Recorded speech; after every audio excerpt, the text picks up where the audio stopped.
Hi. Hi. Welcome to Why Are We Like This, a Heartstopper podcast. I'm Ashley, she, her. And I'm Alyssa, she, they. And today we are here to talk about episode 3, Kiss. I'm so excited. Kiss was once again written by Alice Oseman and directed by Eros Lynn. I think you said it right. I think I did. Fucking Wales, man. I love Wales. I can't say anything that's Welsh. And according to Netflix, this is the episode where sparks fly at a birthday party where Nick's friend Tara confides in him. Inspired, Nick shares his feelings with Charlie, and they grow even closer. Or, as my friend Kiara called it the other day, the Nick Nelson is really going through it episode. Yes. Oh my Where God. is the He line? is. Oh. He is. Aren't we all, though? Kit Connor takes us on a journey this episode. Truly. He really does. All right. So we open right where we left off.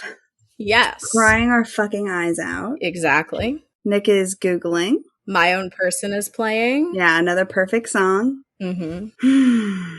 This has to be just like such an overload of information. Yes. Because he's getting all of it at once. Yeah, like the good, the bad, the ugly, the everything. I had a lot of emotions during this. I mean, I do every single time. But obviously, like this time, like actually pausing and like reading through the websites and taking notes on things. There's a lot going on. Mm-hmm. I'm really glad that we start off with something funny. It's bookended by two funny things, which was very nice of the show because this is rough. So we start with an article, which I looked up all of these websites and none of them appear to be real, which for some I'm very sad and for some I'm very happy that they are not real. But we are reading an article called 5 Signs You Might Be Gay. And I'm very sad because we only get 3 of the 5 signs. Yeah. Though I feel like they go down. Like they really started out with the best one. Yes, they did. They did. And I think that I take issue with some of I'm like, I feel kind of meh about some of it. But sign number 1 is that you really love superhero movies. But accurate. Not quite for the same reasons as your friends. Bold of this article to assume that my friends aren't also horny bisexuals. Right. They love a good hero. You love a toned bicep. Why not both? Internet. Why not both? Fake website. Strong men everywhere are kind of a great bonus, actually. So are strong women, though. Yes, that's true. I know. I'm watching this and I was like, oh, you mean that my hyperfixation with Black Widow wasn't just about like strong, empowered female characters? Yeah, or like Buffy. Yeah, that too. But for me, like my personal timeline, the Avengers came first in my personal like journey. Gotcha. Yeah, I found Buffy when I was 9, so it's definitely the first for me. I didn't watch Buffy until my freshman year of college. Yeah, very different timelines. Yes. But I like watched all the Avengers movies since 2009 with Iron Man, so 2008. Yeah. Bad nerd. Yeah, so, you know. Yeah, I think I know some gays. Couple of gays that like superheroes. Yeah. Also, can we just briefly, I love that the picture is like the like Superman pulling his shirt open, and I'm like, there is something homoerotic about Superman, about Clark Kent pulling his shirt open by the chest to reveal the Superman logo, isn't there? There's something there. I don't know what it is, but there's something there. The second sign that you might be gay is that you've been having some pretty sexy dreams. Who doesn't have them every now and then? But you might have noticed that the main characters in yours aren't exactly who you're expecting. That was relatable for me. Because I remember, like, in early high school, like, having dreams and being like, that probably doesn't mean anything, right? That's just like, you can't control your dreams. Like, yeah. Nothing. I shouldn't look into that too much. Yeah, everyone has dreams about people of the same gender. That's normal. Everyone's a little bit gay. It's fine. Reader, it was not fine. Well, no, reader, it was fine. But not everyone's a little bit gay. The last one's the one. It says, number 3, every time you see a straight couple, you wonder what the big deal is. Yeah, maybe, I don't know, maybe it's because we're both bi. Maybe this is a monosexual thing. Perhaps. But I also feel like it's telling, because Nick is bi, that is when he, like, goes to a different site. He, like, checks off. And he's like, can't relate. Goodbye. Yeah. And then he goes to another website. This one has a big rainbow banner and is lgbt-lover.co.uk. Also fake. And it has an article about a homophobia motivated altercation between concert goers and sports fans. Yeah. Which I have feelings about. Some implications there. But, you know, this is kind of where we see Nick starting to look at some of the, like, more negative, like, associations with queerness. If, you know, we get this, like, homophobia motivated altercation. Yeah, and there's, like, ads on the side for, like, counseling. Yeah. And then we don't see the headline of the next article, but there's a photo of these two hands in handcuffs, and the hands are painted with the pride flag. And we can, you know, put 2 and 2 together and assume that it's about places where, like, homosexuality is illegal and things like that. And then we get an article about the legalization of gay marriage in England and Wales. And, like, the first subheading, which is also the first place that Nick goes, is the section about opposition to marriage equality. A lot of negatives he's running into here. A lot of negatives. And it's not really clear if it's in this article or in a different one, but there's a question. It's like an ad embedded in an article. Yeah. Have you questioned your sexuality recently? And there's a yes and a no button. And there's just a part of me that's like, Nick, no, it's an ad. No, don't click it. But yeah, that's he's true. Like, but he's hovering between the yes and the no, like, not sure how to answer. I know. And I'm like, little buddy, if you don't know, it's yes, my guy. Like, yeah. But it's such a scary moment. I can only imagine, like, being his age, only just realizing that he might maybe feel this way, and then being hit with the reality of the fucking world we live in. Yeah. It's intense. And then we get the worst article of the bunch. Yeah. This is an article on gay2straight.co.uk all about conversion therapy. And I hate it. Yeah. I hate it. Hate it. Hate it. So much that I wrote out the entire text of the article so that we could discuss it at length if you would like. Sure, because I definitely did not stop and read it. We need to, I feel like it's important to unpack, even though it's a fake website. I'm sure that it's inspired by real ones. Mm-hmm. And, like, I'm almost wondering if this is what happens when you click on that ad that Nick was hovering over, which makes it worse. So it says here at gay2straight.co.uk, we know how hard it can be to live as a gay man or woman. Conversion therapy, which every time they say the words conversion therapy, it's always capital C, capital T, which I don't know why, but I hate it. But anyway, conversion therapy from our certified partners has helped hundreds of people find better lives and happiness. False. Yeah. Categorically false. And then the next, like, subheading is conversion therapy for me? As a man, are you experiencing romantic feelings towards men? As a woman, do you find yourself attracted to women in an intimate way? Which there's something about the phrasing there that I don't like. Like men having romantic feelings towards men and women having intimate feelings towards women. It's a weird distinction. It's yucky and I hate it. I mean, this whole thing is yucky and I hate it, but that especially. So it goes on, conversion therapy can help you process and understand these feelings and find out the underlying causes. Romantic desires can be caused by lots of factors, including trauma and loneliness. And I want to punch someone. Yeah. Our certified therapists are available to help you through these difficult times. Certified in what? Certified in what? I know. And that's the other thing, too, in this article, that every single time that they talk about, it's always capital C, capital T, conversion therapy. And it's always certified therapists. And I'm like, these are 2 red flags. And of course, Nick is 16 and probably hasn't been taught proper media literacy. I mean, I actually don't know how schools in the UK handle that stuff, but I know that schools in the US could be doing a lot more in terms of media literacy.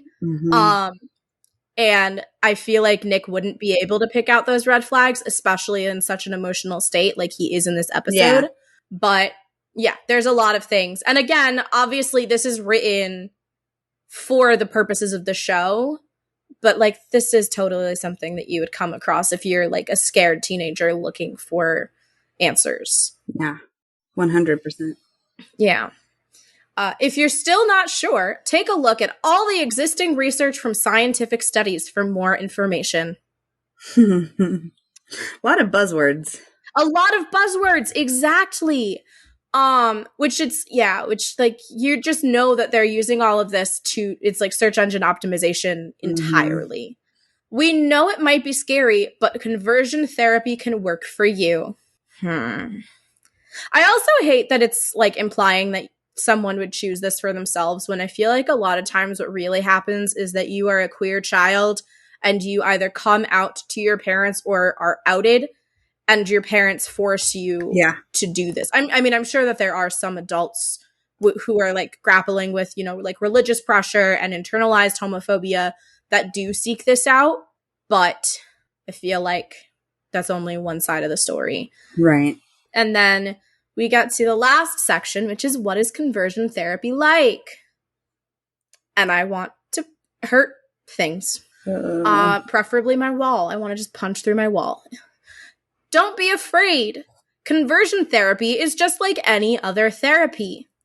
You will work privately with a trained professional and modifying your behavior with a series of exercises and introspective sessions to help your mental state. I don't like that.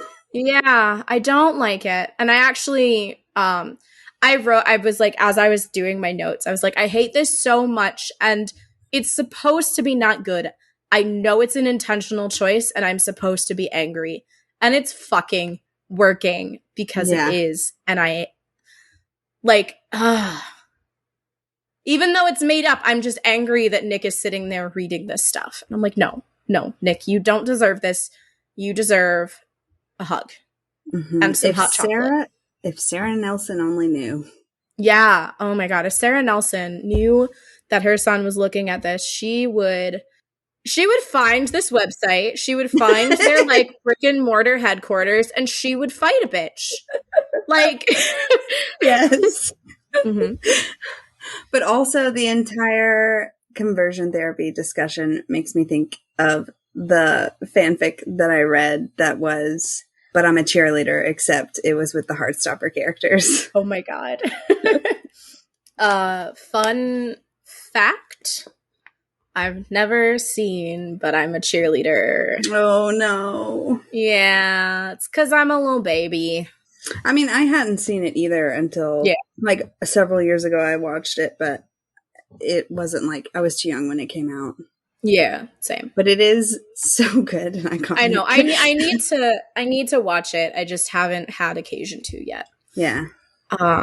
So then Nick thankfully clicks off of that website and he goes to what looks like some kind of like government resource or something on discrimination in the workplace. which we don't really get to see too much of. Yeah. Because then we go to the iconic ultimate gay quiz. The ultimate gay quiz. And it says at the top, the like tagline or whatever is, answer these questions truthfully to find out if you're the gay friend. I love it. I missed that, but I did write down the questions. Yes, I did too. But they're great questions. Yeah. So the first one is, do you ever find yourself crushing on actors that are the same gender as you? The second one is, are you a bit possessive of at least one friend of the same sex? And can we just briefly talk about the answer options? Because there's yes, maybe, and don't know. There is not a no option. It's like the website and the quiz are just like, if you're here, you're at least a little bit gay. So no one's getting 100% straight. Yeah. But for that one, we see Nick is kind of like between maybe and don't know. And I'm like, bud, if you're not sure which one of those two it is, the answer is either yes or maybe. Yeah. And we know that the answer is yes. And then the last question is, have you ever wondered what it would be like to kiss a member of the same sex? And Nick looks like he's going to cry. Yeah, the tears start to well up. And then my tears start to well up. And then we find out that he's 62% homosexual. And I did write down the little tagline beside that. It says, you're definitely at least a little bit gay, ...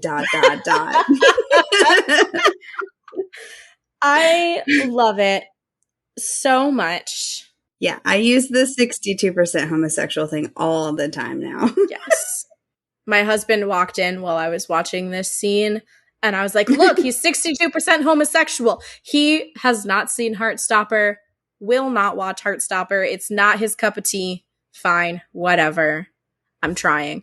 But he was just like, cool? I'm like, no, you don't understand. It's hilarious. 62%! It's so specific. And accurate because he's bi. Yeah. With a preference for men. So it's slightly leaning more towards. Yeah. But this is when we see his little eyes again, and he blinks, and the tears fall. And he shuts his laptop. Yeah, and like we all cry. Yes, and it's just like, you can tell that it's just too much. Mm-hmm. It's so much information. Yeah, he slams the laptop like, I can't. Information overload. Yeah. And I think, too, like, looking at it saying 62% homosexual, like, just it saying the word homosexual, I'm sure has to be, like, a really challenging moment mentally as you're, like, starting to process all of these different feelings. Yeah, for sure. And then it cuts to presumably the next day at school. And I love the way that this is framed, this shot where he's dead center and there's people on either side, but there's just this like noticeable gap between him and everyone else. And like Kit Connor is just like, he's so deep in thought and very like, you can read his his mental like dialogue all over his face. And the camera is just slowly zooming out, like adding to that feeling of loneliness and isolation and feeling small. And it just is so well done. And it just gets you into Nick's mindset so well. Yeah. And then Harry shows up. Oh my gosh. This scene gets me. It does. It's so much. He says, how's it going? And Nick says, fine, normal. Which just goes to prove, once again, that anytime anything gay is going on, Nick Nelson's going to be like, it's normal. Yeah. Everything's just like normal. Normal. Oh, my God. And Harry says that his 16th birthday is coming up this Saturday. And that Harry will be there. Or well, yeah, obviously Harry will be there. That Nick will be there. He does not ask, do you want to come to my party? He says, you will come to my party. And I have a question. Is 16 a thing for, like, people in the UK? Like, is it an important cultural milestone year like it is in the US? I feel like I never hear about 16 or like sweet 16s or anything like that in the UK. Yeah, I don't know.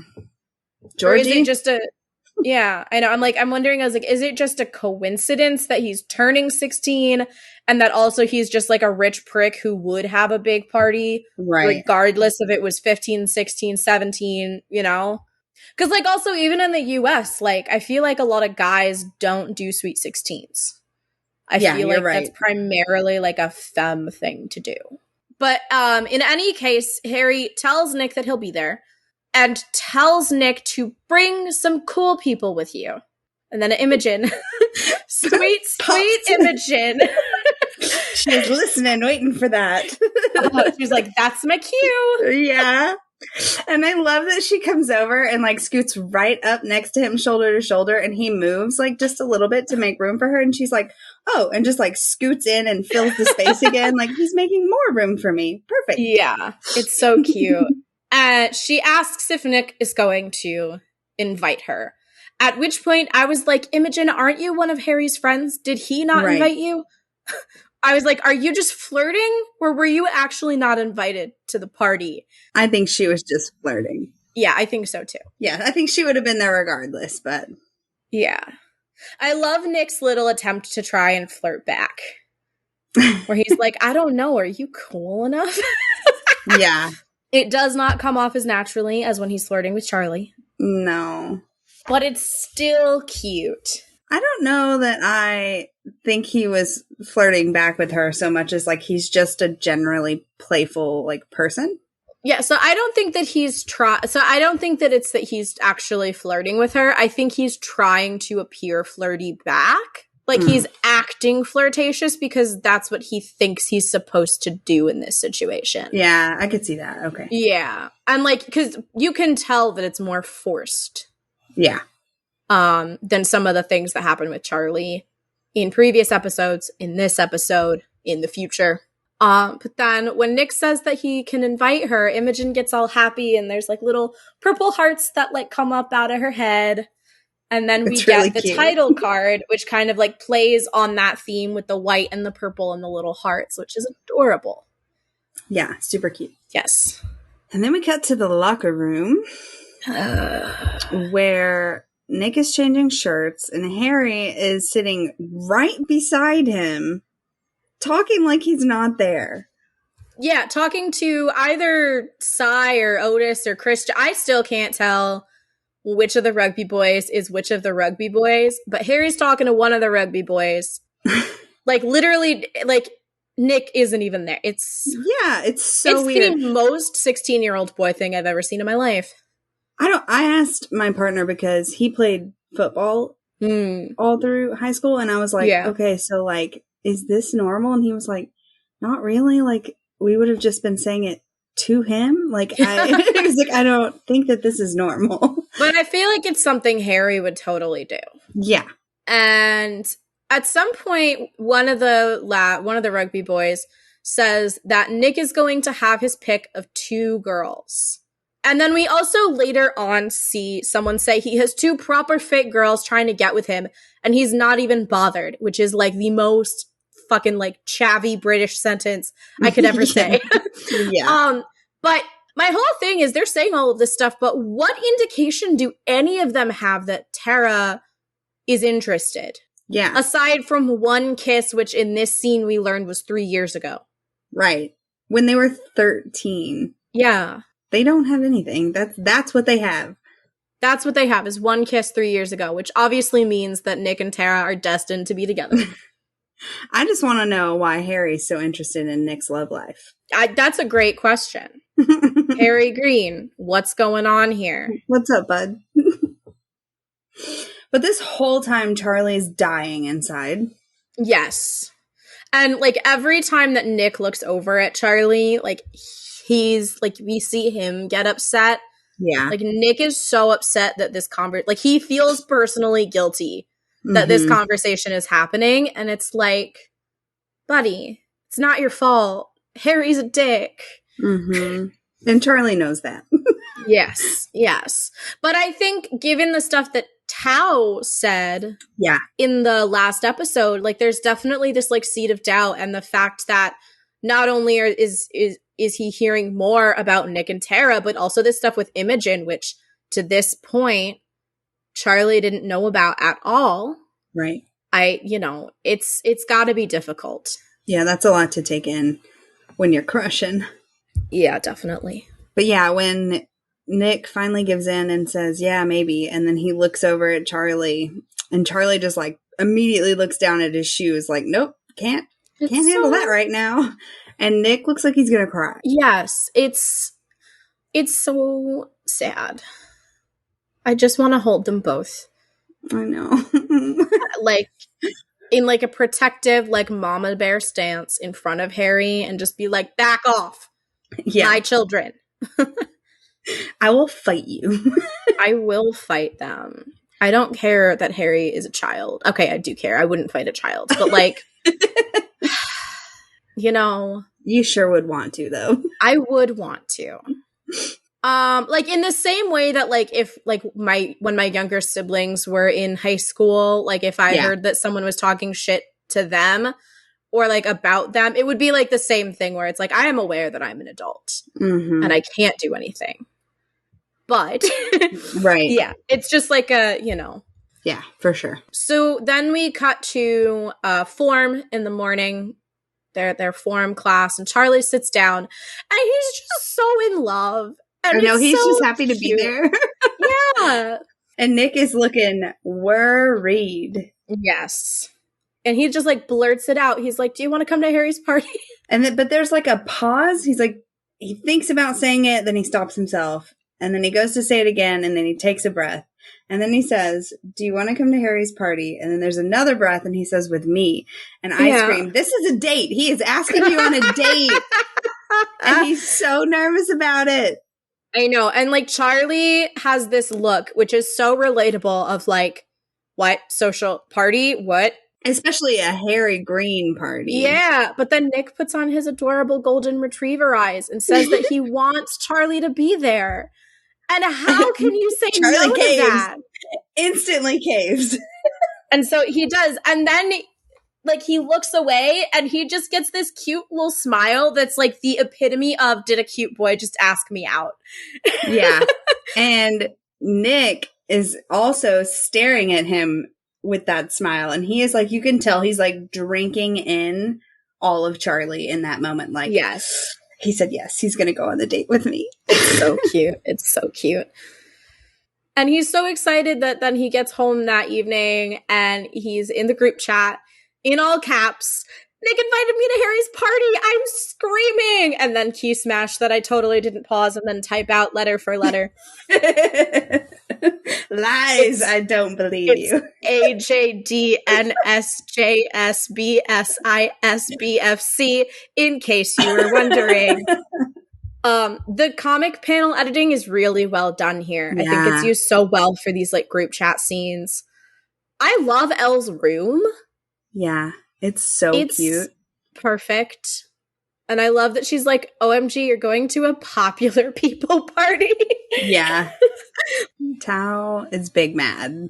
Tao is big mad. And he's like, wait, isn't that tomorrow? Because they were supposed to have a film night tomorrow.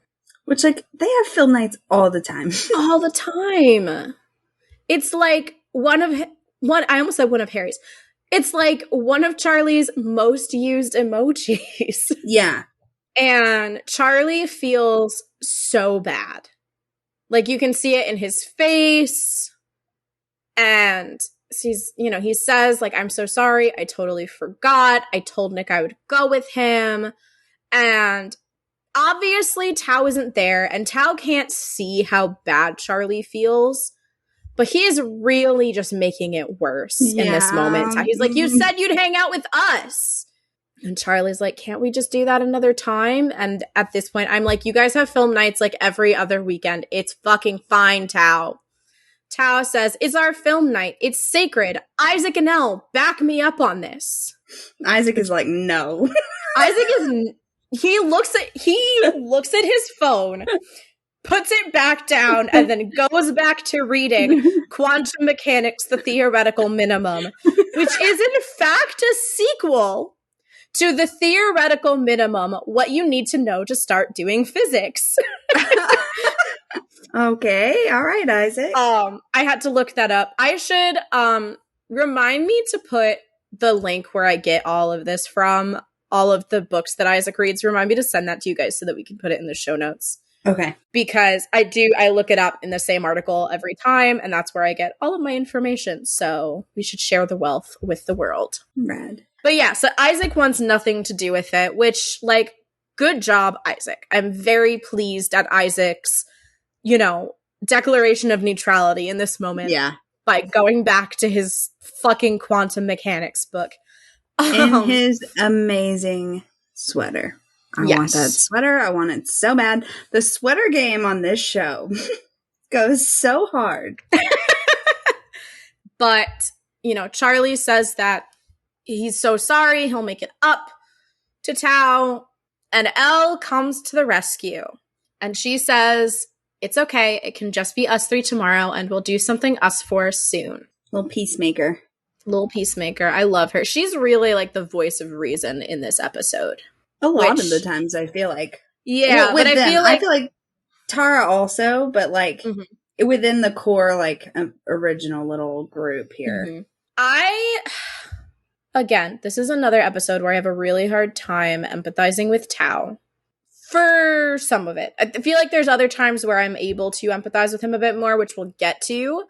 But like in this moment, I just I get that he's acting this way because he doesn't want things to change and that it's his own insecurity. But at the same time, he's acting in a way that could very possibly cause him to lose all of his friends because he's trying to pit Elle and Isaac against Charlie. He's making Charlie feel bad. And especially when you pair it with the group chat without Charlie from Crush, it's a lot. And obviously Tao is 15 and he doesn't realize that he very well could lose all of his friends, but it's just so hard to watch. Yeah. Especially having been a Charlie in a friend group with a Tao, in high school, it hurts because I hate to break it to you, it did not end well in my particular situation. But I'm really glad that Charlie decides to stick to the plan and says, I told Nick I'd go, and that he doesn't agree to cancel. He doesn't change his plan. I'm really proud of him for that. Because it can be really difficult to do that. Especially when you've got someone who's got this really big presence and really big personality who's been your friend forever in the way that Tao has. And obviously I'm really grateful to Elle for being the peacemaker and, kind of diffusing the tension. And his little smile when he reads Elle's message is so sweet. I know. It's just yeah, thank you, Elle. It's so sweet. Elle was in it from the beginning, though. She was like, hell yeah. Oh, yeah.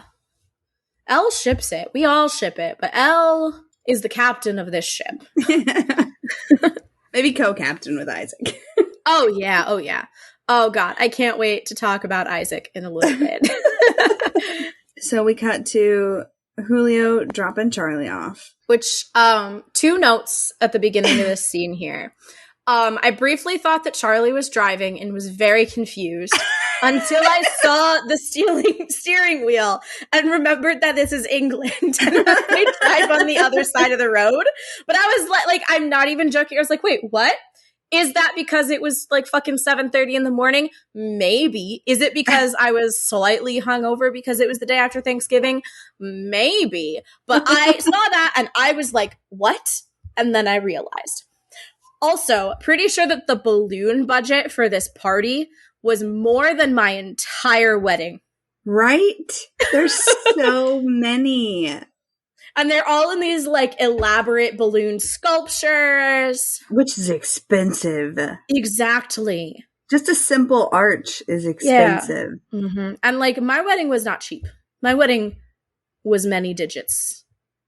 And I'm pretty sure that his family spent more on balloons than I spent on my entire wedding. I just love him being like, all right, I'll pick you up at 10. And Charlie's like, can it be 11? He's like, no, 10's late enough. Like, yeah, stick to your ground. Julio Spring is amazing in this scene. Yes. I love everything that happens with Charlie and Julio in this car.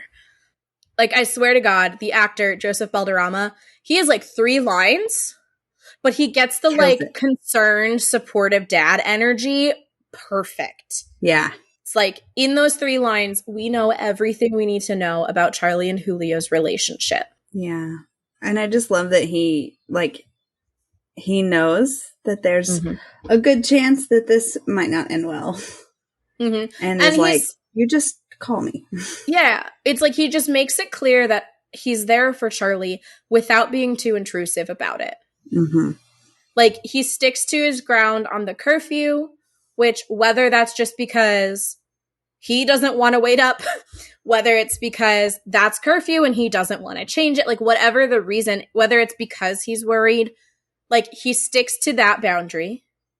And then he just says, call me if you need anything. And we know exactly what's going on. Charlie knows exactly what's going on, but they don't need to say anything else. And it's great. And I feel like that's a unique, like, parent-kid relationship for TV. It's usually either they don't give a shit at all, they have no idea what's going on in their kid's life, and they're dropping them off, whatever. Or it's, like, overbearing, and they know too much, and they'd be begging them, like, not to go, or, like, checking in on them every 5 minutes. Yeah. So the fact that Julio can, like, walk that line of supportive and gentle, but also, like, strict and and set in his boundaries, like, it's just a very good on-screen relationship. Like, this show has something for everyone. It's like, are you a queer kid? Here's something for you. Are you a parent of a queer kid? Here's how to act. Also, here's how not to act. Looking at you, Jane Spring. But then we see Charlie outside, and he looks so scared. Relatable. Yeah, I literally wrote, oh my God, Charlie, the fact that you didn't immediately turn around and get back in the car. Yeah, I was like, I can't imagine having a party like this or going to a party like this. There's more kids at this party than there were in my entire grade. Like, yeah, I'm like, it's crazy. In the comics, they say that, like, there's like 200 people at this party, which, again, more people than were at my freaking wedding. Yeah. Like, more people than I know. It feels like more in the show, though, when you put the downstairs and the upstairs together. Yeah, definitely feels like more in the show. Also, the song Telephone by Waterparks is playing in this scene, which for a while I genuinely thought was an Owl City song. Like, I thought that was Owl City. I was listening to it one day. I could hear. And I was like, is this Owl City? And I had to look it up. It's not. I could see where you were going, though. Like, yeah, I can hear it. And then again, we get inside, and this party is massive. I made a note here. Is there a My Super Sweet 16 joke about this party in the comics? I feel like there is one. If there's not, I'm making one here. And then I added, second watch note, there's a My Super Sweet 16 joke later in this episode. Yeah, it is in the comic as well. Yeah. It's massive. Yeah, I mean, number one, they rented out an entire hotel on like a Saturday night. That's expensive. And, like, why would you rent out the whole thing for kids? I don't understand why you needed the entire hotel. Just to flex. Yeah. Yeah, they rented out the entire hotel. They're like, there's, the lights, and there's glow sticks, and there's... I'm sure a live DJ, though. Do we ever see? We see a setup. Okay. So, like, you can kind of see the setup behind Tara and Darcy when they're dancing. But yeah, like, there's a DJ. It's a lot. Yeah. So then we have, like, a couple of, like, these shots of, Nick with Harry and Imogen and stuff, and dancing very badly. It's a lot of, like, awkward white boy dancing, which I love. Charlie is like trying to find Nick. The fact that Charlie hasn't like pulled out his phone and texted Nick, I'm here. Oh my God. I'm like, that's like introvert 101. You wait outside and you text the person that you have decided is going to be, that you are going to be the shadow of. I'm here. And you wait for them to come and get you. Yeah. Charlie, what are you doing? All of my why are you not just messaging him notes are from later when Nick's trying to find him. I'm like, just DM him. Like, I don't understand. I'm just like, where the fuck is your phone? You guys are constantly texting. Where's your phone? But I love that he walks past a mirror and he has to stop and like check his hair and make sure. Yeah. Because we know Nick loves his hair. Yeah. I mean, also he has curly hair, and that's just kind of, you have to check it at every opportunity, because if you don't, it's a disaster. Mm-hmm. Imogen finds Nick and hugs him, and Harry conveniently disappears. Yeah, I noticed that. And Imogen's like, do you like my dress? And Nick says, oh, yeah. And then turns around and is gone, like completely ignores her. She just walks away. He has no idea what to do. And I'm like, oh, my sweet baby girl, he is not interested. But the difference in me and Imogen is that she stuck around so that she could shoot her shot straightforward later. Whereas that interaction right there, I would have left crying already. Oh, yeah. Well, I have some thoughts about Imogen shooting her shot later. I think that there might be some liquid courage involved in that scene. Yeah, I have some questions about that as well. Yeah, I'm glad that you do too. And so then we have these like shots of Nick and Charlie looking for each other on the dance floor. And like the way that they look at each other when they finally make eye contact, I'm like, stop. They just like, both of them full cheek to eyes smile. Yes. Happens. Oh my God. And both of their breath hitches. Like you can tell that both of them are like struggling to breathe. Yeah. And they like run at each other to the point where like they have to physically stop themselves from hugging each other. Yeah. And they both say, I've been looking for you at the same time. Full homo. Full homo. There will be no homo here because we're full homo at this point. It's so cute. It's so cute. It's so cute. And you know that they've both like been stressing about this all day.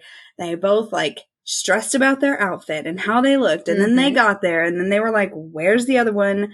Like, are they here? Am I here alone? I'm freaking out. And then finally they've hit this point. And it's like just like the way that the like tension washes off of their bodies when they finally find each other. And the musical cue.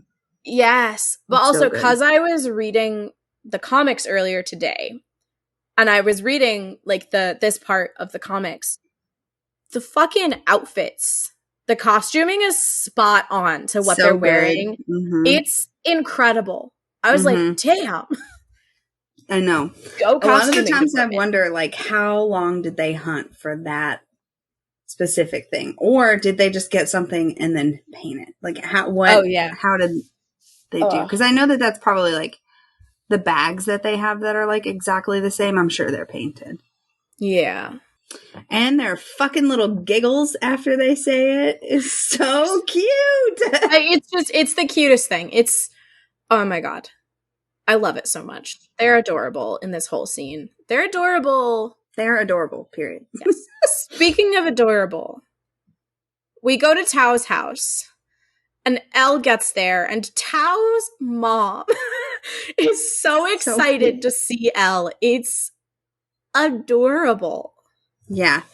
You can just tell that, like, she's known Elle for a long time and has been worried knowing that she switched schools. And so, like, having her be there and hearing her say everything's great was just, like, something that she needed to hear.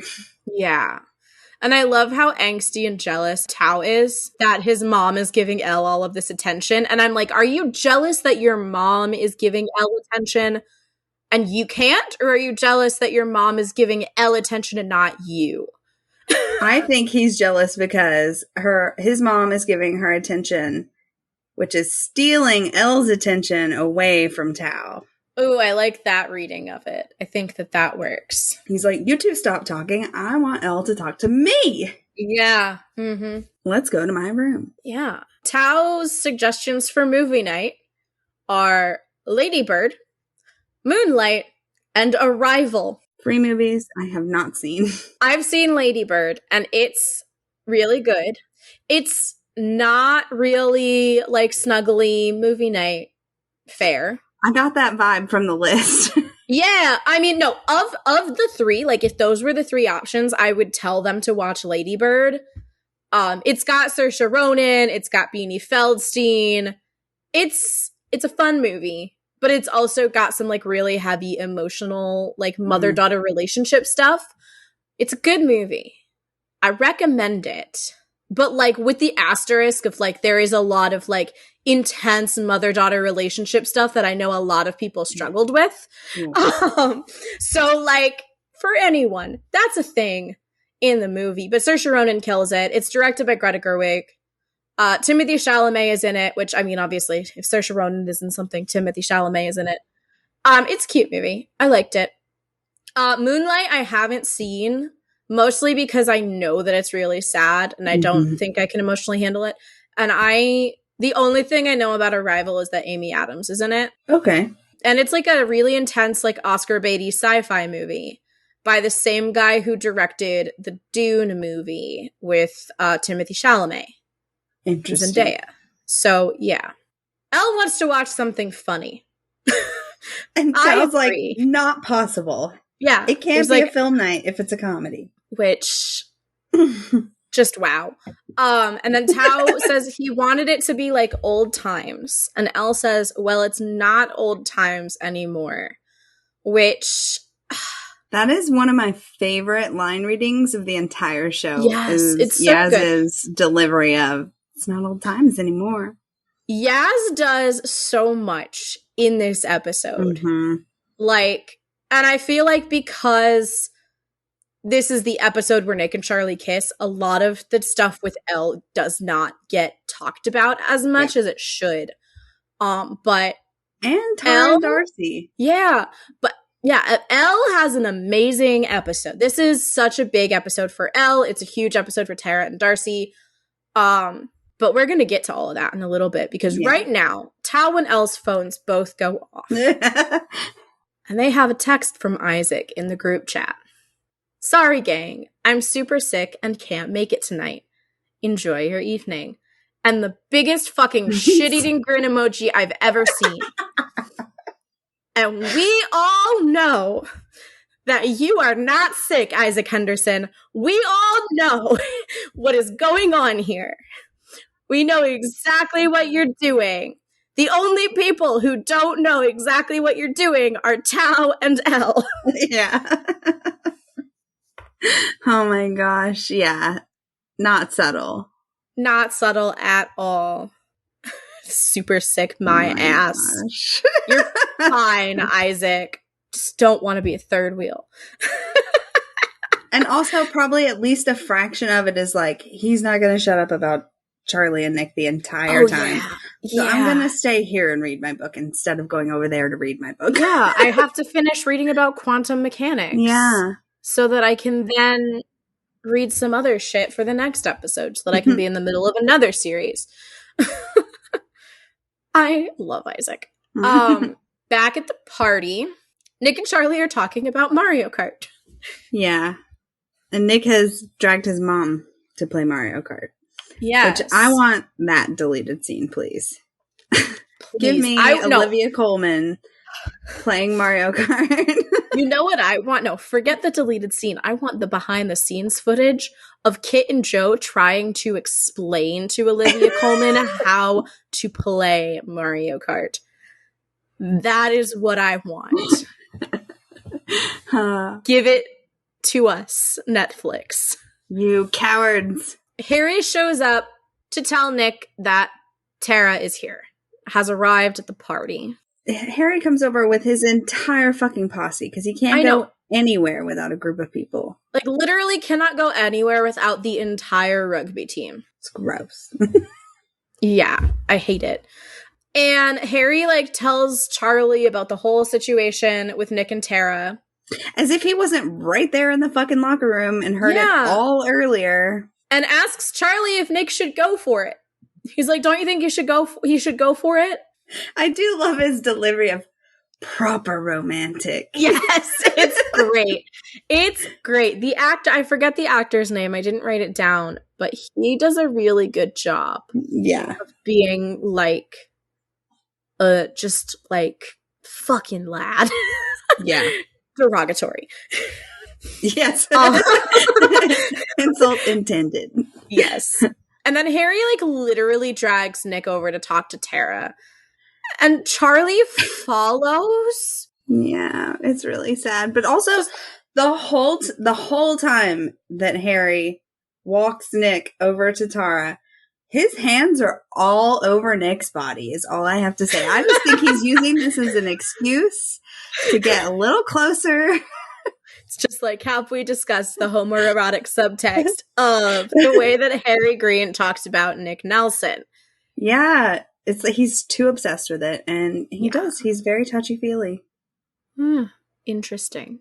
I actually hadn't noted that. Yeah, he, like, puts his arm around him, but then his other hand is also, like, touching on his chest, and, like... Oh, my God. Yeah, it's a lot. That's a lot. He also says that Tara is super hot, and just, like, the delivery and the tone, I don't like it. I'm like, ugh. Yeah, skeevy, it's gross. Like, I mean, Tara looks amazing. So good. I love her makeup. I love her hair. I love her. Yes. But it's the way he says it and the context and the intent behind it too. Yes. It's yucky. Also, Nick has a drink in his hand when he stands up, and then it's just gone because his hands are in his pockets. Continuity error. Script supervisor was not paying attention. I actually didn't catch that, so good job. Thanks. When they get over to Tara also looks super uncomfortable with the situation and does not want anything to do with it. Yeah, her face when she realizes that it's Harry that's come over to talk to her immediately falls and looks disgusted. She's like, ugh, like, I can't believe I have to talk to him right now. I know it's his party, but like, ew. I know. I didn't come here for this. No. I came here for the dancing. Yeah. And then Charlie, like, sees... Because Harry leaves, like, almost immediately. And Charlie sees Nick and Tara talking, and he just is sad, and he walks away. Which I would have done, too. I would have left as well. Stand there and watch it. No, I don't blame him. I'm just also sad. Yeah, for sure. And then we cut back to Tao's house, where he is still overreacting about this. Yes, this is another moment where I have a really hard time empathizing with Tao. Because he says that Charlie's changing and that Nick's stolen him. Oh. Ugh. Don't like it. He also says that Charlie should be here with his actual friends. And then, thank God for Elle again, is like, well, I think Nick is his friend. Yeah, and she also, like, the whole, with the, like, Nick stolen him thing, she's like, that's really dramatic. Yeah. And Tao tries to accuse Elle of being on Charlie's side, as if there is a Charlie's side versus, like, and it's very telling that Tao feels like this is a, you know, us versus them situation. Yeah. When it's not. But that also speaks a lot to the way that, you know, insecure teenagers view things. Like, you're gonna feel like, well, you can't be friends with this person and also me. It's like our friendship is mutually exclusive of all other friendships. I would say even some adults are like that. Oh, and from my personal experience, I am very social. I have a lot of friends. And, like, the amount of times I've had people come to me and be like, well, you're just like, they've replaced me in your life. And I'm like, no, I have room for everyone. I can have more than one close friend. I don't understand where this, like, possessiveness comes from in people's friendships. Yeah, it's weird. I don't like it.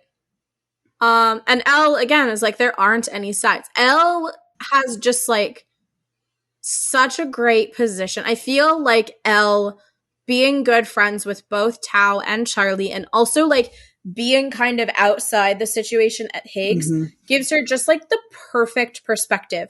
Because unlike Isaac, she's not getting it 24/7 from Tao. Right. Like, she's not constantly hearing it in the same way that I have to imagine Isaac is from what we saw in Crush.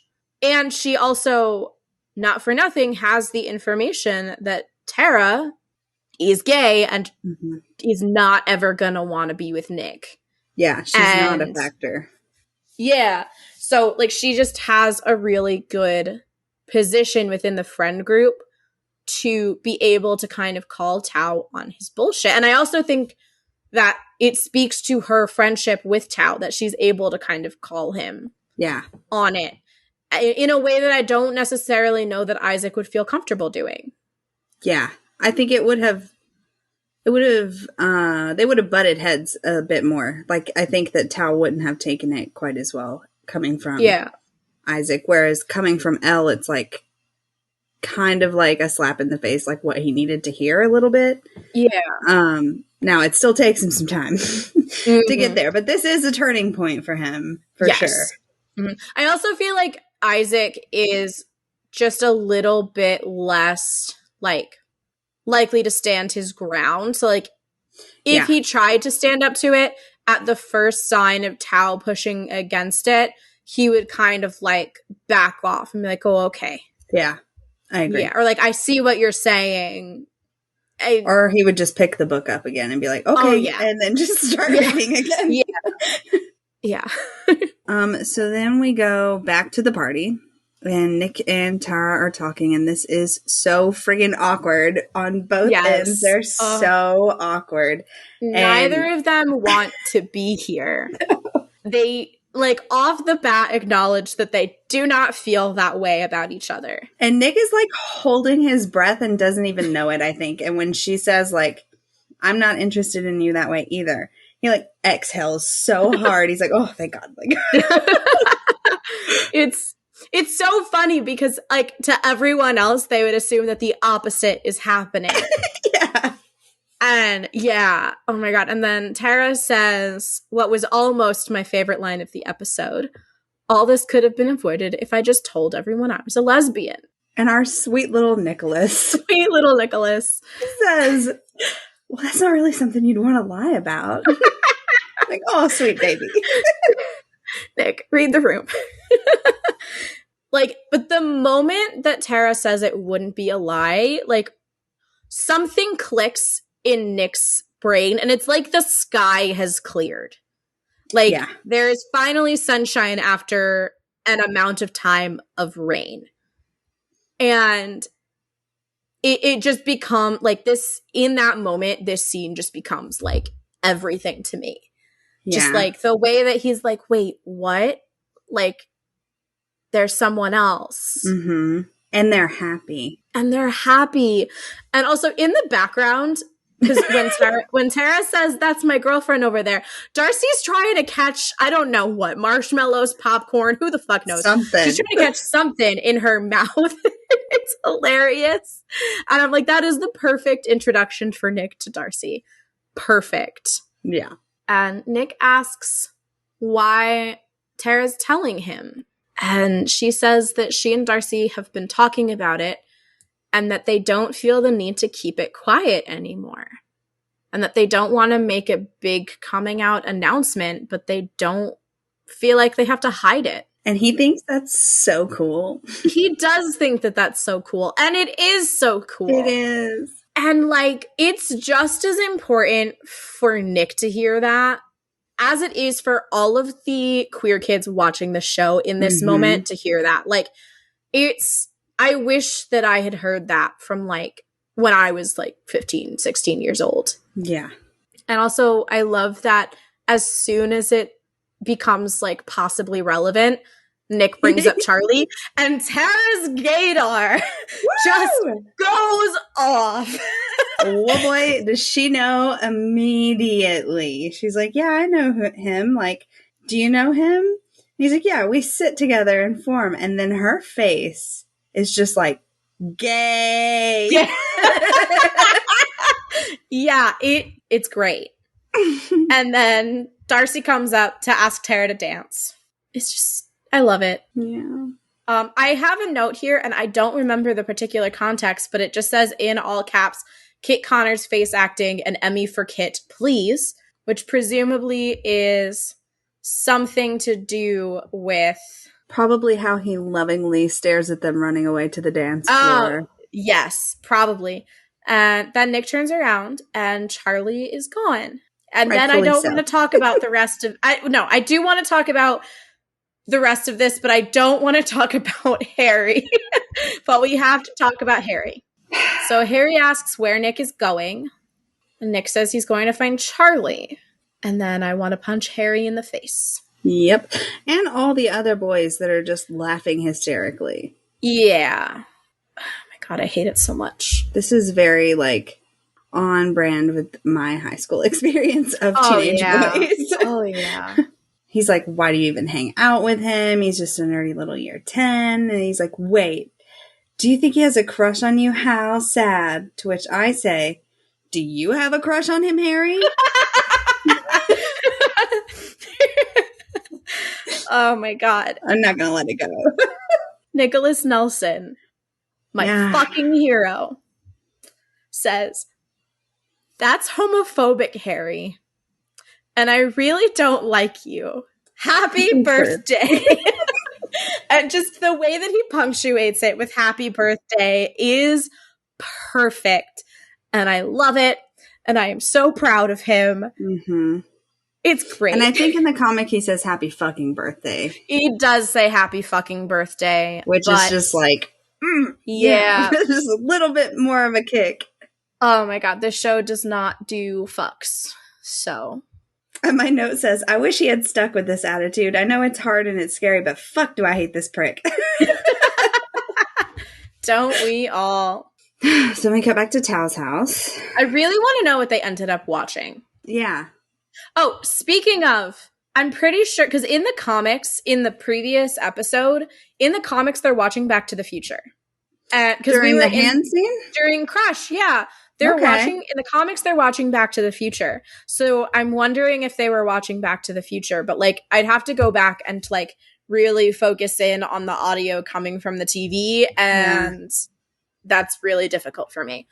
I still think that they were watching Star Wars, like, in my heart of hearts.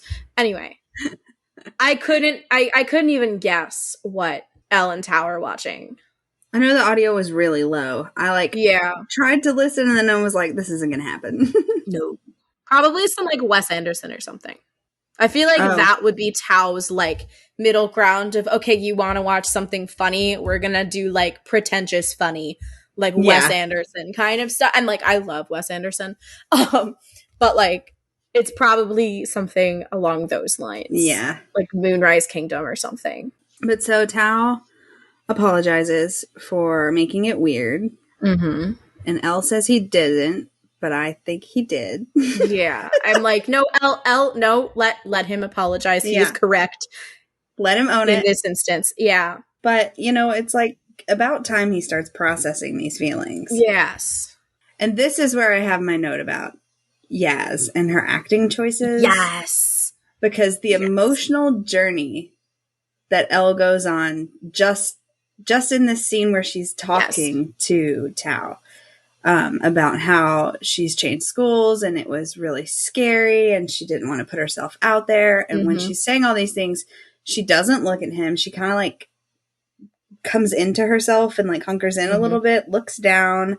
But then when she gets to the part where she starts talking about how she finally did open up and she feels like she's going to be okay now, she looks up at him. I think she even like reaches over and maybe touches him or like reaches over at the computer or something and gets like physically closer to him and is like, that's a good change, right? Like, and so just like the journey, the physical journey that she goes on during telling that story is like chef's kiss. Yeah. I feel like, cause you know, before she kind of has this like monologue, Tao is talking about how he misses how things used to be. And Elle points out that change is good sometimes. And like, I feel like, and I have to imagine, especially with the way that Yaz acts this scene, there is a part of Elle that feels guilty in this moment for transferring to Higgs and being a part of that change and possibly even feeling like a catalyst for that change because she's the one who did something that made it different, made it not right. Like there has to be some guilt in there, even though in her heart of hearts and like she knows and Tao knows and everyone knows it was absolutely the right thing for her to leave Truum. Like there is just this part of her that in this moment feels guilty. And she kind of goes through this journey of talking about, you know, all of these things that are going on and how she felt like she was so scared that no one would like her and all of these different things. And then through this, she gets to like, that's a good change, right? And like, she's searching for that reassurance that Tao doesn't blame her because, I mean, it's not her fault at all, but I definitely have to imagine that she feels that way. Yeah. That's a really good perspective to come at it from. Yeah. And I just want to hold her. I know. I just want to hug her. Oh my God. And then they hold hands. And Super I cute. don't understand how they don't know that they are in love. Yeah.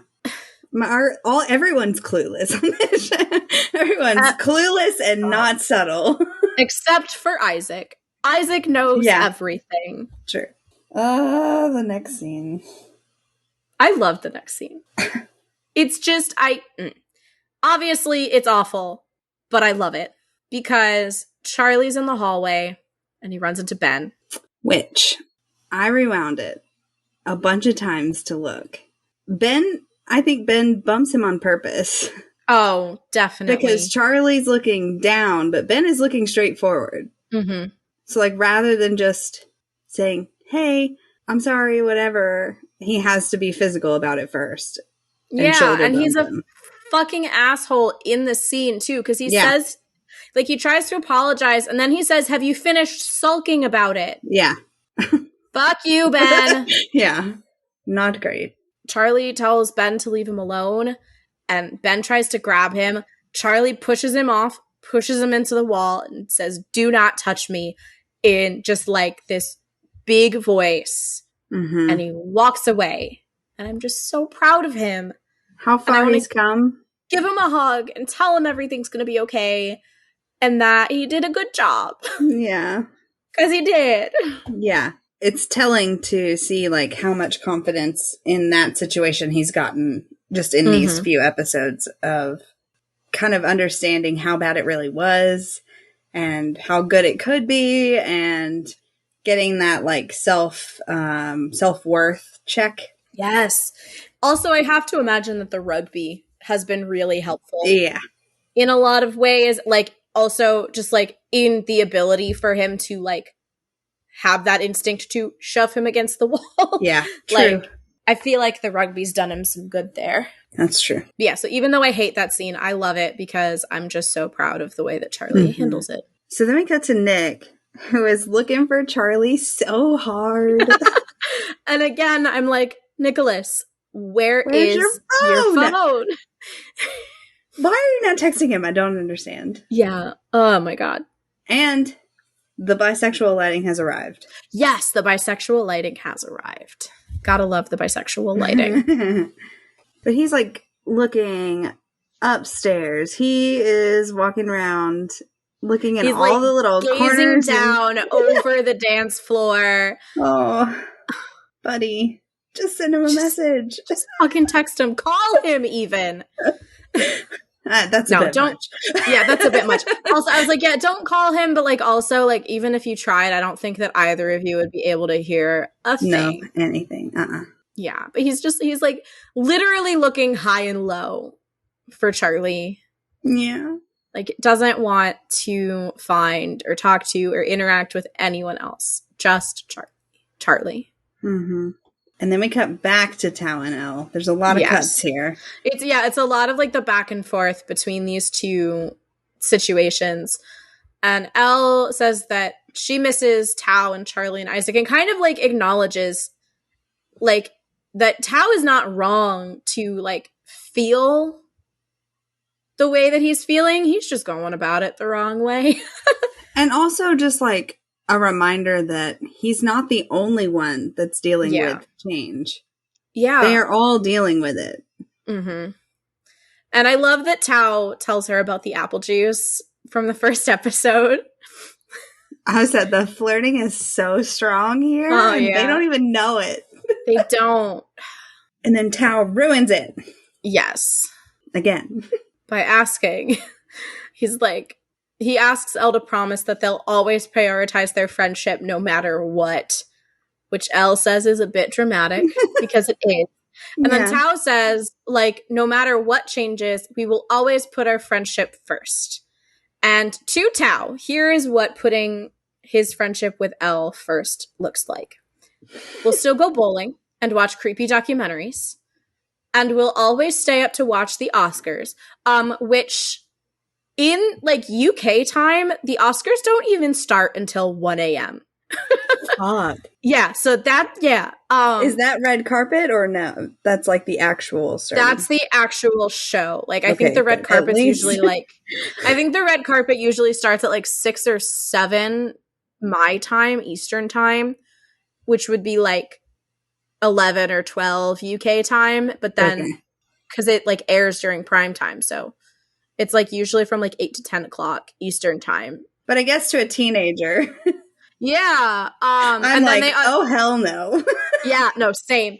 And then he also says, and we'll always be able to talk about deep stuff like this, which I do, like, appreciate the fact that they are able to have this conversation, which I don't think that they would have been able to have if Charlie and Isaac were, like, you know, any combination of, you know, the group were there, because they do, like, they have just like a different connection, which I have some questions about. No, like, just like timeline wise, because Tao mentions that Isaac and Elle weren't there when Charlie was going through the worst of the bullying in year 10, but then Tao and Elle seem to have this really, really close bond. And so I'm just wondering, like, how all the puzzle pieces fit together. I'm like, were Tao and Elle friends?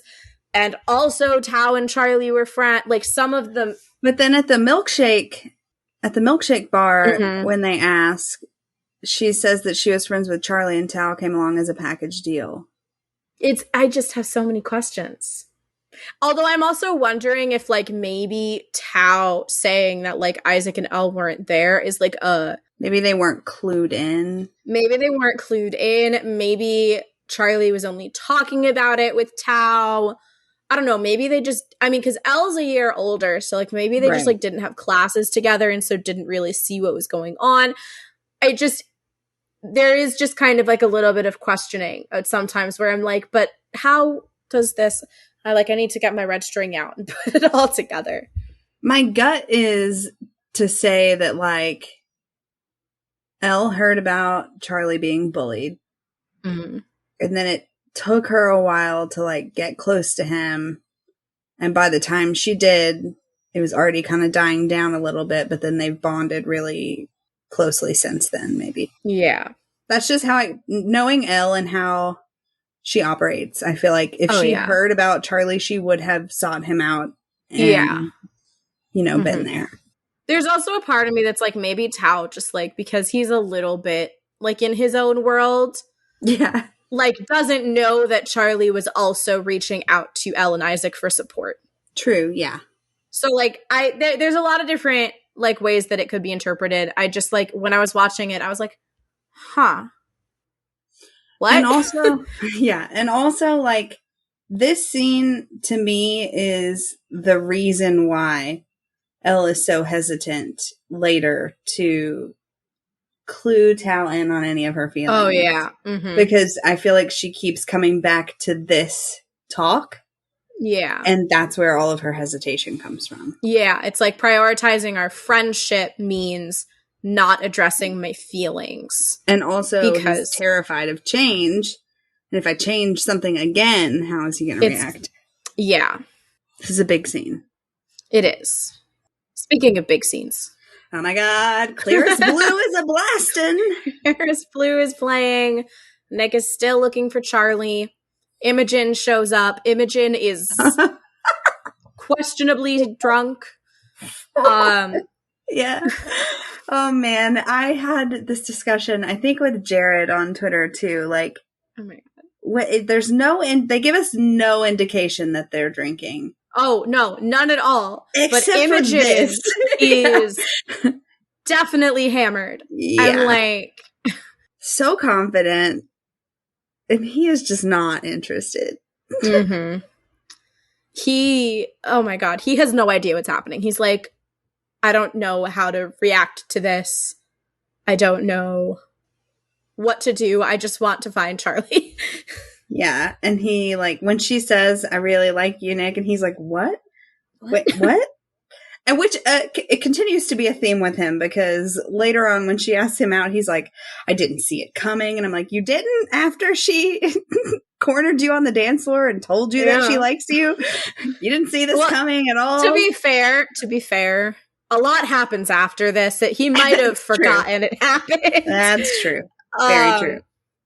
And, you know, I feel really bad for Imogen in this scene, too, because she's like, you don't have to reply right now. I just wanted you to know. And I'm like, oh, my sweet girl. It's like, the squeal after he walks away from me. Yes. I'm like, no, that didn't go well. Why are you celebrating?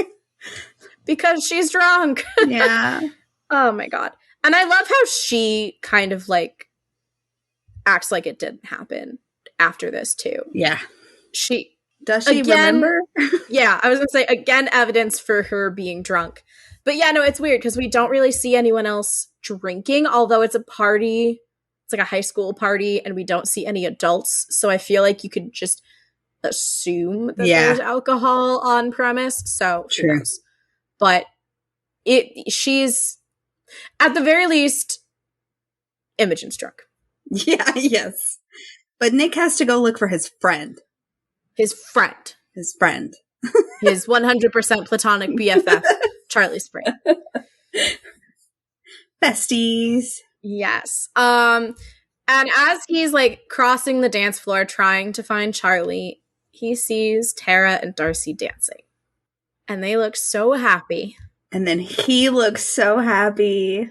Yes. Which, like, this is the first time that he's really, like, able to take in two people at least openly queer to him. He knows for a fact.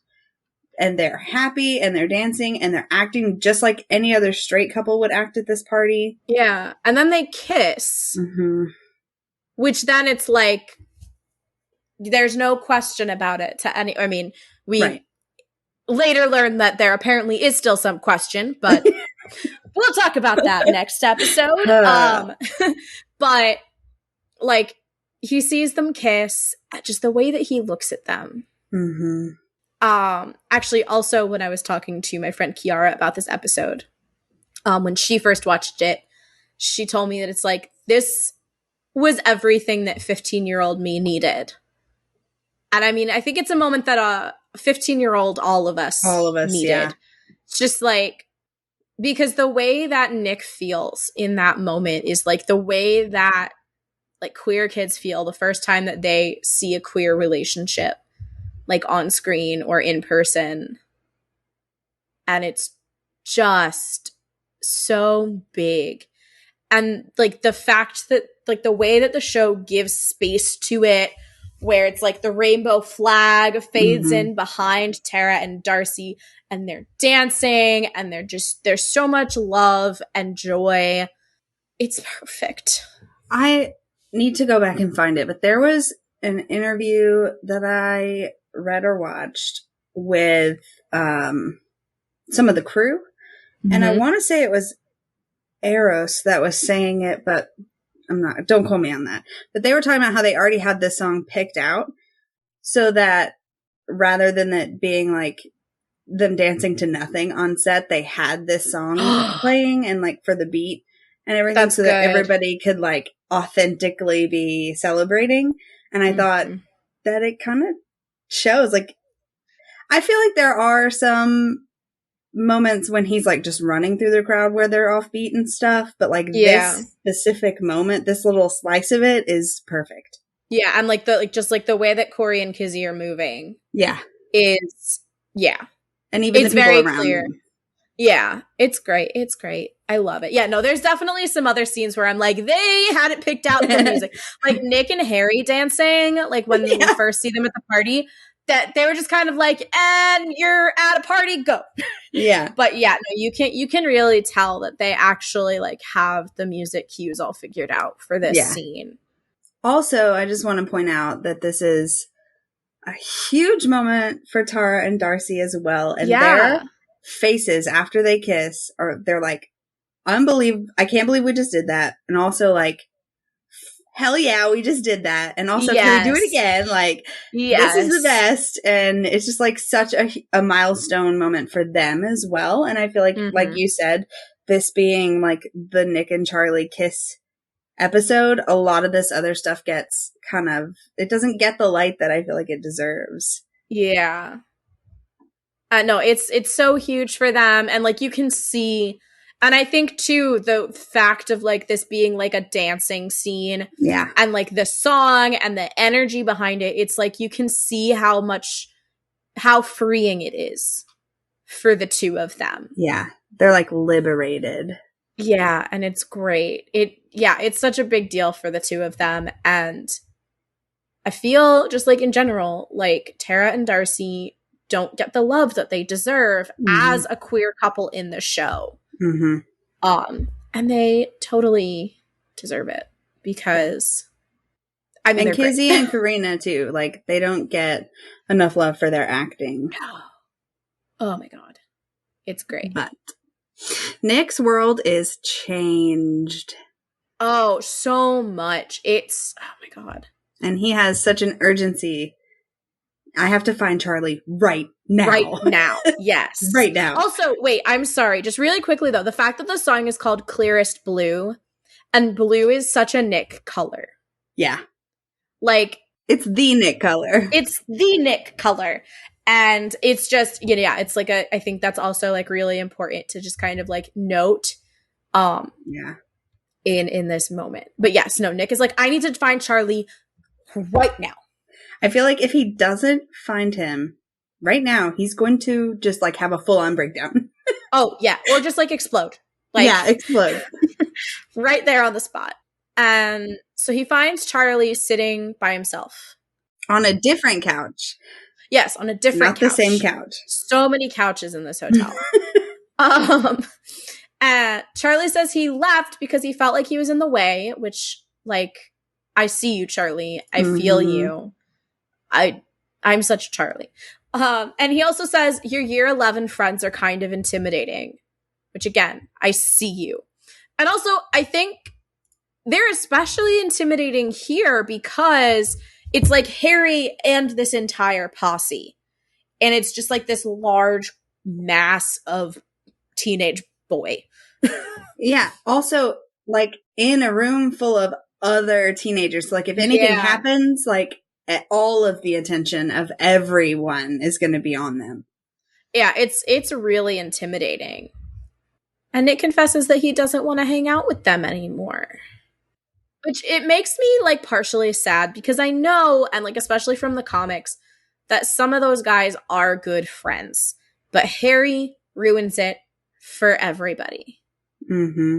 But like also, if given the choice between the rugby team or Charlie, he's going to pick Charlie every time. Every time, yes. This is when Alaska starts playing in the background, and that's when also my heart starts to speed up because I know what's going to happen. Yeah, but before we get there, Charlie says that he ran into Ben. Okay, wait. But first, when Nick says that he doesn't know if he wants to hang out with those people anymore because he'd rather hang out with Charlie anyway, Charlie panics. Abort mission. He looks down at his feet and then he changes the subject to, I just ran into Ben. Yeah. He said, I cannot process that statement at this point in time. Oh my God. But he says that he ran into Ben and that he pushed him into a wall and that he thinks that Ben got the message that time. And Nick is so proud. I mean, aren't we all? But, like, Kit is beaming. He's so proud. Connor! The way that he goes, like, from terrified at hearing I just ran into Ben to immediately so proud. Yes. It's so good. And he grabs Charlie's hand and he doesn't let go. Charlie's the one that lets go later. Yeah. That's like a big moment for him. Yeah. Like, he's in this party and he's holding this boy's hand and he doesn't let go. He's not thinking about it. And I think that kind of like sets up this kind of like slow burn coming out that he does where he's like not exactly coming out, but also not hiding it. And he's going to go on that journey. And this is like the start of it. Yes. And it perfectly parallels to him at the rugby match at Sports Day and Boyfriends, where he, in front of everyone, grabs Charlie's hand. Yes. I love that. And he's like, let's go somewhere quieter. You know, that entirely heterosexual thing that you suggest to your entirely platonic BFF. Yeah, correct.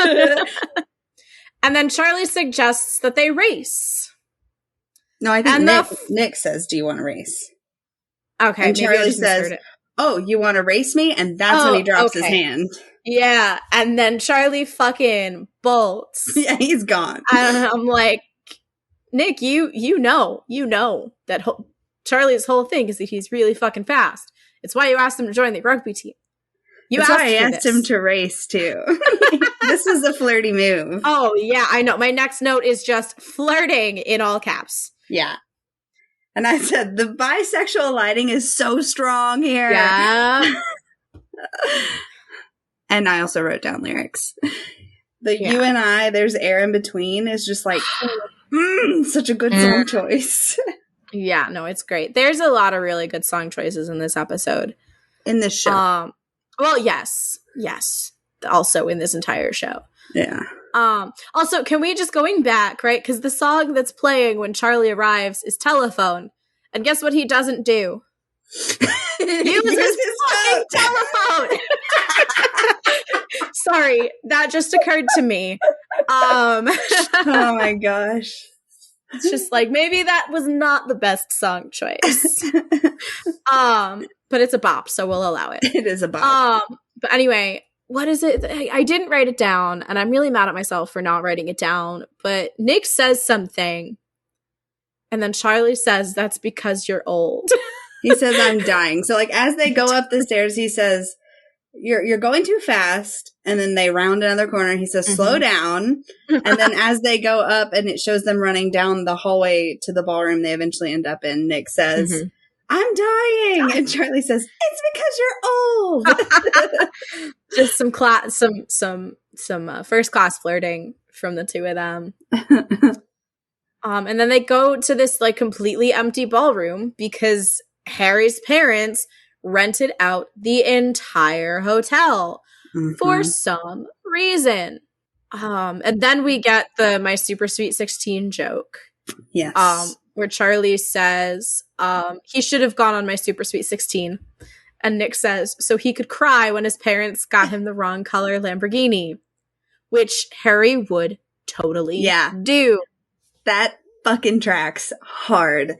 And it probably, with Harry, it would have been like, I asked for a blue one and they got me a blue one, but 2 days later I said I wanted a red one. And they didn't change it, so I'm pissed off about it because I wanted a red one now. Yeah. The worst. So then they sit down to catch their breath. And again I say, Charlie Spring is so brave. Yes. Because Teen Ashley could never. Oh no. He looks so scared. Yeah. But he does it anyway. Also, the music dies here when the questioning starts. And that's a tool that is like very effective for me personally. Yes. It's just it always works. Whenever there's a silent scene, I'm like, I'm into it. Every time. Yes. So then he asks about Tara. And Nick is like, ew. Absolutely not. Like, no. Kit Connor's face of like really wanting to like drive home that no, I am not into her. You've got the wrong impression. Again, Charlie could never. Teen Alyssa could never. Fucking adult Alyssa could never. Hell, I'm married and even still could never. Like, Right. it's just like, so you don't have a crush on anyone at the moment. And like, I mean, Nick is also supremely brave in this scene. And it's like, it's such a big scene for both of them. Yeah. And like, we know that. Like, they fucking titled the episode after this scene. Yeah. It's just like the whole thing is so big and they just build the tension so well through this whole conversation. So you don't have a crush on anyone at the moment. Nick says, well, I wouldn't say that. And the look on Charlie's face. He's like, oh, shit. And then he says, what's she like then? Which is smooth. It's smooth. It's a lot less subtle than thank you for being my supportive straight yes, friend. It is, yeah. Or it's a lot more subtle, rather. It's much more subtle. It's probably the most subtle that Charlie Spring has ever or will ever be. And Nick, my sweet boy, says, you're just going to assume they're a she. And like, I don't know, because the timeline is a little bit fuzzy of like how long it's been since, you know, him Googling, but we can assume it's not been very long. Right. But we don't know how long Nick has been sitting with this and grappling with his possible queerness. But I'm so proud of the fact that he just fucking goes for it. Yeah. Because that's difficult and scary when you are secure in your identity. Like, let alone when you're still figuring shit out. Yeah. This would not have happened without the Nick Tara exchange. Oh, no. If that had not happened and he had not been fully empowered by watching them on the dance floor, we wouldn't have gotten here in this episode. No. Again, Tara and Darcy do not get enough credit for how important they are in this show. But it's easy to ride that high. Oh, yeah. Like when you act immediately after being empowered. Versus like the longer away from like that moment, the insecurity can kind of like creep back in, you know? Yeah. So I feel like this is just like a really good show of like the chain of events for this night were just kismet. Yes. This was meant to happen. Yes. Kit does a great job of like pretty much with his face and his body language communicating that like, yes, this is terrifying. Yeah. And also, yes, I'm doing this. And also, holy shit, it's real. Did I just say that out loud? Did I just say this? And like, just like the more it goes, it's just, he does such a great job. And Joe as well. Just like the way, like with every single thing that Nick says, the way that we see Charlie like have more hope and more hope. It's, oh my God. Yeah. They're both amazing. My note says, Joe fucking Locke, y'all. The hope that's like in his eyes when he says, are they not a girl? Is like, that's mind blowing. And then it flips over to Kit, who is like full on panicking without saying anything. And then you're like, well, shit, that's awesome. Like this whole scene like deserves all of the awards. Oh yeah. It's all amazing. And then Charlie kind of like sees that Nick doesn't really know how to answer. So he says, would you go out with someone who wasn't a girl? And Nick says, I don't know. Maybe. And then there's a sneaker squeak. The sneaker squeak. It's just, oh my God, it's so cute. And it's just you move. He moves ever so slightly closer. Would you kiss someone who wasn't a girl? I don't know. And then they move a little bit closer. Charlie puts his hand down next to Nick's hand and like budges his pinky. So he just like barely grazes Nick's pinky. Yes, it's so pure. And Nick moves his pinky closer so that his pinky is on top of Charlie's. And then Charlie says, would you kiss me?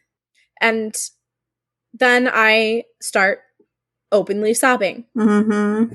And the little fireworks sounds are back when their little pinkies touch. Yes. And then Nick says, yeah.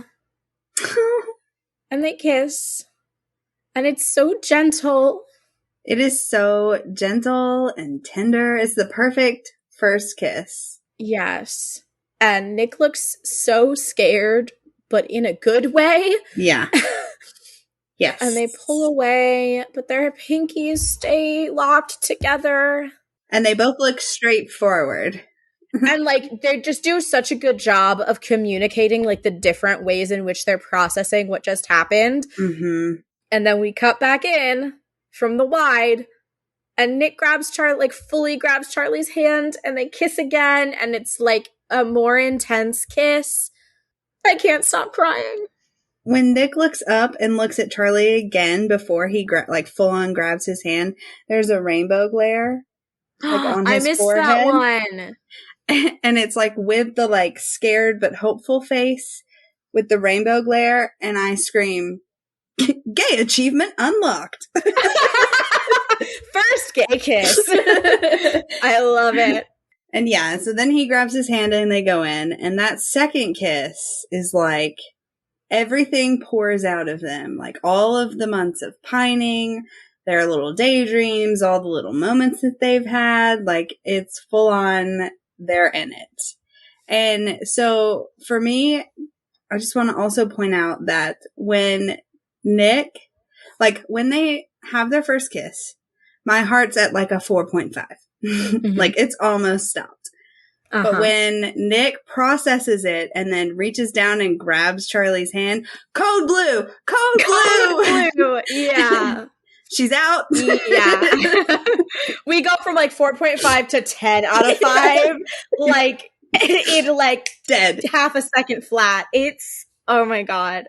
Ugh. And then Charlie asks Nick if he's okay. Which is adorable that he is like, and also telling of how this relationship is going to develop, because Charlie is constantly checking in and making sure that Nick is comfortable, that he's not doing anything he doesn't want to do, he's not telling anybody anything he doesn't want to tell them, and it's and Nick is just like, he goes to say something. Yeah. I wish that we could have, I want to know what he was going to say. Yeah. And then my note says, and then Harry has to fucking go and ruin everything. My note says, and then Charlie looks absolutely destroyed. My heart fucking breaks. Just leave me dead at this point, DNR. I hate this conversation with Harry and Nick so much. It's a really well done technically. I fucking hate it. Yeah. Because, like, the way that, like, they're in this other empty ballroom, which, like, again, has, like, the power implications because it's Harry's party and because he's rented out this entire place, that there is this entirely empty space. And, like, Harry's standing on the one side with the entire rugby team, like, standing behind him. And the, like, it's this, like, blue, like, moody lighting, and the camera is spinning around the room, and it just adds so much to the tension and the discomfort. And that, you know, it's like, it's just banter. We all know it's just banter. Another great line delivery by that actor, though, because it's so good. Yeah. Very good. Oh I hate it, but the actor does a good job. Yeah, like I said, it's so well done. I fucking hate it. Yeah. Because, and Nick leaves through another bisexual hallway. Says he's gonna go find the loo, and everyone thinks that's the funniest thing he's ever said. And I'm like, why are they laughing? This is not track. And he goes through another bisexually lit hallway back to the other ballroom, and Charlie isn't there anymore. Which, like, yeah, of course he's not there. Were you really expecting him to still be sitting there?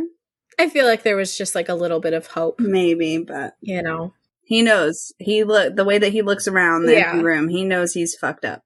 Oh yeah. Then we get another Dad of the Year scene. Yes. Charlie gets in the car and Julio immediately knows something's wrong. And Charlie just breaks. Yeah, he just starts crying. And Julio just holds him and says, it's okay. I've got you. Doesn't ask, doesn't pry, just is there. Top notch. Dad of the year. And also, I'm sobbing at this point. I've been sobbing since before they even kissed. I've been sobbing since So You Don't Have a Crush on Anyone at the moment. Yeah. And then we cut to Charlie, like, wrapped up in a little burrito of sadness. In green stripes instead of orange. I missed that. And he's just crying, and he's all wrapped up, and I'm just like, oh, we've all been there. And he's cuddling his little cat. Is it a cat? I think so. I think it's a cat. His little stuffed animal. And then when he wakes up, he doesn't have any messages. But it's raining outside. But it's raining outside. We can hear it. Also, we see that it's March 21st. Just to kind of, like, help us with, like, the context of how long it's been since the beginning of the show. And then he kind of, like, wants to go back to sleep.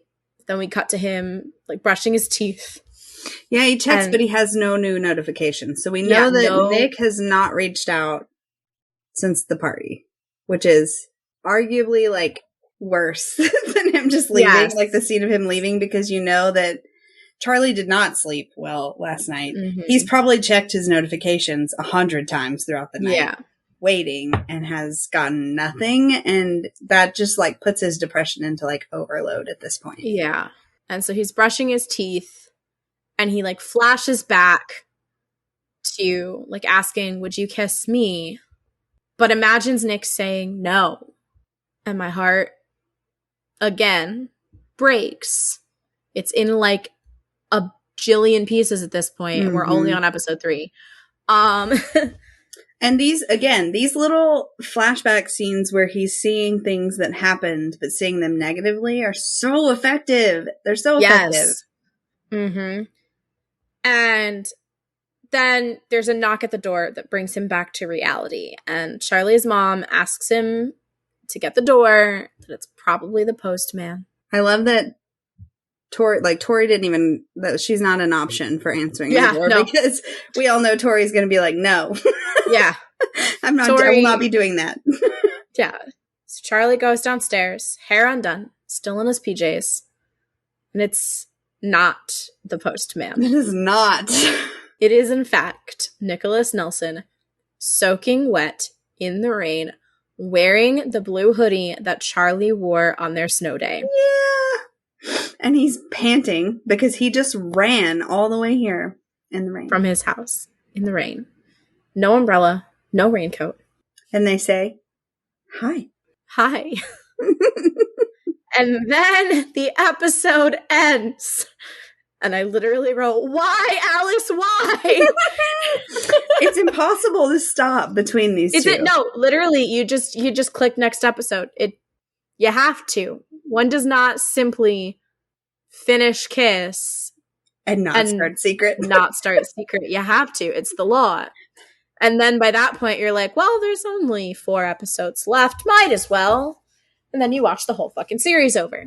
My notes for after they say hi to each other and it cuts to the credits, it says, we all are dead again, code fucking blue. You have murdered us twice. Twice. So that's obviously, I'm a 5 out of 5. I'm like a 15 out of 5 on the scale for this episode. My note, I have, like, at the notes at the bottom, I have my favorite quote, and then I also have Heartstopper scale 10 out of 5. Yeah. A lot of I stopping. am deceased. Yeah. So I have my favorite quote. Do you have yours? Yeah, you go first. Okay, so mine is, that's homophobic, Harry, and I really don't like you. Happy birthday. It's the happy birthday that does it for me. Yeah. Just like this fucking mic drop and walk away. It's great. I had a hard time with picking one from this one. Mm-hmm. And that was on my list of ones to pick from. But I chose to cheat. And my favorite quote is the entire first kiss scene from So You Don't Have a Crush on Anyone at the Moment to Nick saying, I am leaving. That is, in fact, cheating. That entire dialogue is just done so well. I think Alice killed it. It is excellent. Alice killed it. Kit killed it. Joe killed it. Everyone killed it. Charlie, he's shooting his shot despite Tao's feedback. Tao's feedback be damned. This boy just held his hand in the middle of a party, and the way that he is looking at him, he just has to go for it, and I'm so glad he does. Yes. It's a lot. This episode is my favorite episode just because the emotional journey, the roller coaster that I go on every time. I've seen this episode at least 25 times. And I still catch myself holding my breath at certain parts, and it's just so good. I can't. It's so good. And it's hard for me to watch because of how much emotion I feel all at once. And I'm I need to pause it just to let myself process what I am feeling because there's so much. Yeah. Oh my gosh. But it's so good and it's so well done. Yes. Kudos to everyone. Well, I think that is everything we have for this episode. Of course, this is a bi-weekly podcast by two bisexuals, so we will be back in 2 weeks to talk about episode 4, Secret. Although I'm sure that you are immediately going to run and go watch it after we talk about this, because how can you not? If you want to follow us online, we are at Why Are We Cast on all platforms. Until next time. Bye. Bye.